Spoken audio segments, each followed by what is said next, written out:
দেখো নোংরা লেগে গেল, দেখো। লিবে তো ভালো ভালো জিনিস আছে, হাত দিয়ে না, হাত দিলে নোংরা হয়ে যাবে। শুধু হাত দিয়ে। তোমার ধরলে কি শাড়িটা খেয়ে গেল? নিতেই এসেছি আমরা। হ্যাঁ, খেয়ে যাবেন তো। লিবার বেলায় তো লিবেন নাই। আর এইদিকে দেখার বেলায় ছুঁই ছুঁই শুধু দেখবো আর লেরে ঘেটে সব পালাবো। যে আমি আবার বাগাই সব বসে বসে। লিবো বলে তো এসেছি। তুমি যদি আমেরিকাতে তো লিবো কি করে? ঠিক আছে, আমি আসতে পারবে না। ছাড়ে দাও। এই জিনিসটা যে আমার ছুলে, এই দেখো নোংরা লেগে গেল, এটাই তোমাকে নিতেই হবে, রাখতে নিতেই হবে।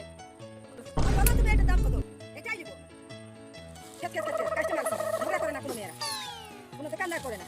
হ্যাঁ, লাও 200 টাকা দাম, 200 টাকা দিয়ে চলে যাও। এই যে 200 টাকা। যাক বাবা, কিছু তো আমার দোকানে বিক্রি হলো। না, যে যাই বলুক আমাকে এইভাবেই বিক্রি করতে হবে, আমাকে এইভাবেই খ্যাটকেটে রইতে হবে, তবে আমার জিনিস বিক্রি হবে। কেমন দিলাম বলো, ওই খ্যাটকেটে মেয়েটা আমার সাথে লাভ দিয়েছিল, ভালো করেছি, দেখো আমাদের কাছে লাভ হয়ে গেছে।